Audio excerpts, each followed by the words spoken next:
अच्छी गेंद नहीं थी, लेग स्टंप के बाहर, और विक्रांत ने बड़ी आसानी से अपनी कलाई का इस्तेमाल किया। 4 रन।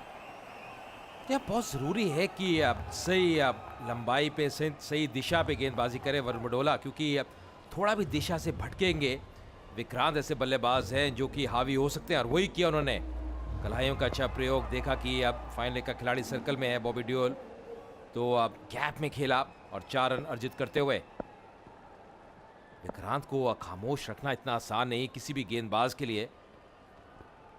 और इस बार कदमों का इस्तेमाल करके आ गया है, यहाँ पे मौका हो सकता है, और ऊपर से जाती हुई गेंद। बढ़िया गेंदबाजी, अच्छी वापसी वरुण द्वारा। बाल बाल बचे विक्रांत। जी हाँ, पहली बार ये कहना होगा कि जो ये योजना है कि 30 गज के दायरे के कुछ 5-6 गज अंदर रहे क्षेत्र रक्षक, वो चली नहीं, क्योंकि अगर थोड़ा सा बाहर रहते इस बार तो बड़ी आसानी से कैच ले सकते थे, लेकिन पीछे हिलना इतना आसान नहीं। अच्छी डाइव की थी राजा ने। और अगर अब यहाँ पे अब चारों कैच लपक लेते तो एक बहुत बड़ी सफलता होती है मुंबई हीरोज के लिए। फिलहाल अब एक बार फिर पृथ्वी स्ट्राइक पे।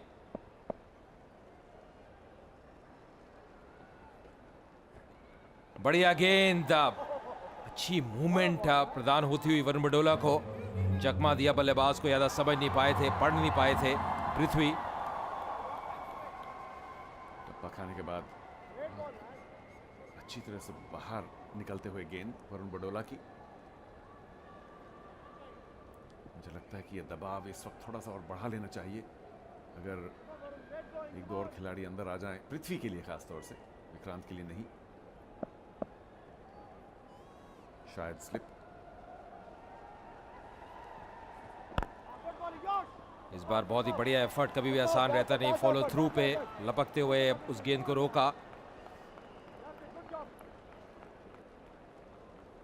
वरुण बडोला ने प्रयास तो बहुत अच्छा किया, लेकिन उसकी वजह से थोड़ा सा लंगड़ाते हुए वो भी चोटग्रस्त हैं।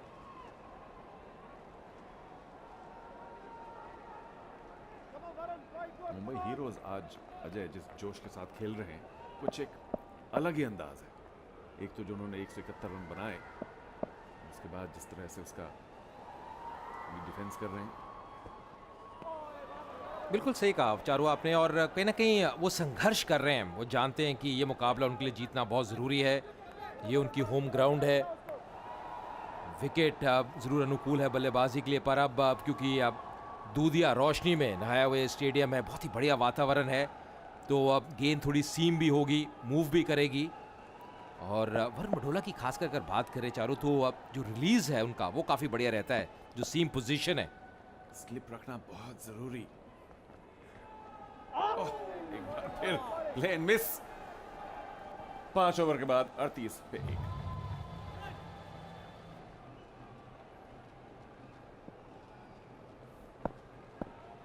तो 5 ओवर की समाप्ति के बाद 38 पे 1 चेन्नई राइनोज।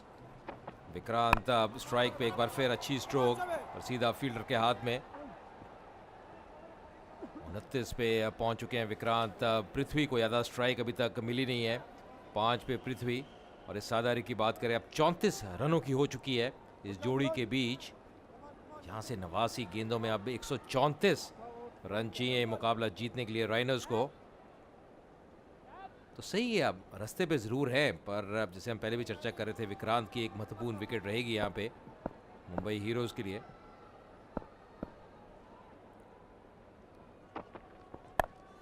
इस बार उठा के खेला, खिलाड़ी टीम में तैनात, पर 4 रन मिलेंगे।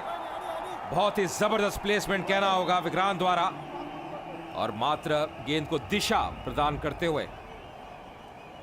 जी 130 रन बनाने हैं सिर्फ 88 गेंदों में, लेकिन जब तक विक्रांत जैसा आकर्षक और आक्रामक बल्लेबाज मैदान में है, तो ऐसा जरूर प्रतीत होता है कि चेन्नई राइनोज ये 130 रन बना पाएंगे। और सुनील शेट्टी सर को अपने हाथ में लेते हुए शायद जानते हैं कि ये विकेट लेना बहुत जरूरी है। पिछले ओवर में वरुण बडोला की गेंद पर एक हाफ चांस जरूर मिली थी, एक लीडिंग एज गया था बैकवर्ड पॉइंट पर, लेकिन बहुत ही मुश्किल अपॉर्चुनिटी।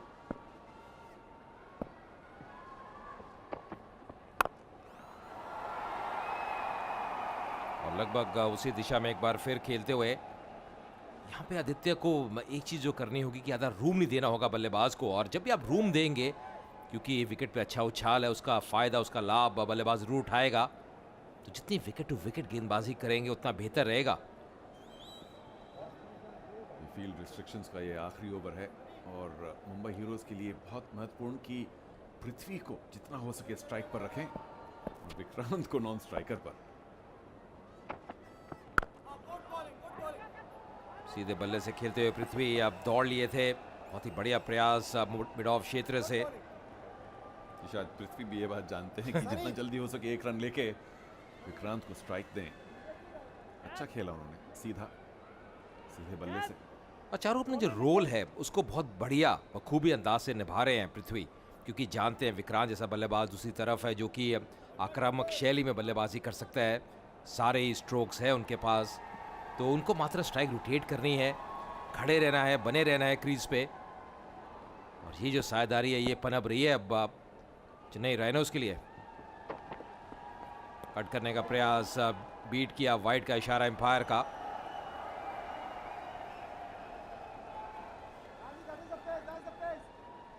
जी आदित्य एक बार फिर गति पर फोकस कर रहे हैं और नियंत्रण पर नहीं, क्योंकि जितनी तेज गेंद आती है अगर उस पर नियंत्रण ना हो तो उतनी तेजी से बाउंड्री की तरफ भी जाती है, जैसे विक्रांत ने दर्शाया है।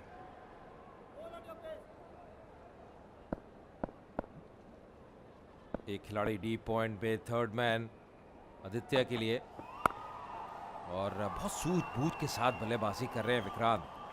भली भांति जानते हैं क्या फील्ड सेटिंग है, इसको कहते हैं तजुर्बा, इसको कहते हैं कि अब सक्षम टेक्निक। काफी लेट खेलते हुए, जब तक विक्रांत मौजूद हैं ऐसा लगता है कि चेन्नई राइनोज 170-72 रन चेस कर पाएंगे, लेकिन दूसरी ओर से लगता है कि पृथ्वी और जो भी कोई आए वहां जरूर कमी है। हिचकिचाहट, अगर डायरेक्ट थ्रो लगती तो जरूर पृथ्वी मुश्किल में रहते। छठे ओवर की समाप्ति 46 पर 1।